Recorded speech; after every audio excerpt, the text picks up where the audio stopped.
Scapular সবার মধ্যে পার্থক্য দেখব, সবার মধ্যে পার্থক্য মেনলি অক্স এবং অক্স গড শিপ সবার একই। এরপরতে হর্স এবং ডগ।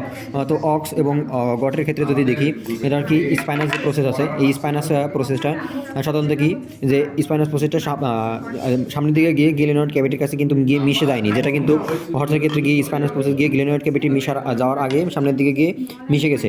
আবার এখানে এখানে যে অ্যাক্রোমিয়ান যে অ্যাক্রোমিয়ান প্রসেসটা সাধারণত অক্সের ক্ষেত্রে থাকবে। আর এই যে এটা আমি দেখতেছি হর্সের ক্ষেত্রে, হর্সের সাধারণত এই যে এটার হচ্ছে কি অ্যাক্রোমিয়ান প্রসেস, এখানে অ্যাক্রোমিয়ান কোনো প্রসেস নেই।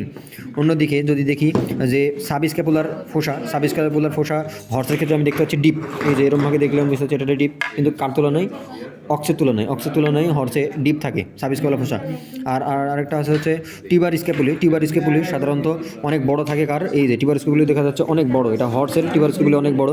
আবার অক্সের ক্ষেত্রে টিউবার স্ক্যাপুলি একটু ন্যারোয়ার পোর্শন কার তুলনায়, হর্সের তুলনায়।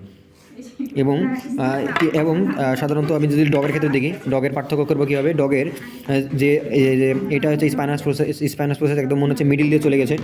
আবার আরেকটা পার্থক্য হচ্ছে কি যে স্পাইনাস প্রসেসের এটা কোনটা, স্পাইনাস প্রসেসের এখানে আসে হচ্ছে টিউবার স্ক্যাপুলি, এই যে টিউবার স্ক্যাপুলি এটা এখানে থাকবে এবং টিউবার স্ক্যাপুলি স্মল এবং পয়েন্টেড থাকবে। এরপরে টিউবার স্ক্যাপুলি এই অ্যাক্রোমিয়ান প্রসেসটা পয়েন্টেড থাকবে।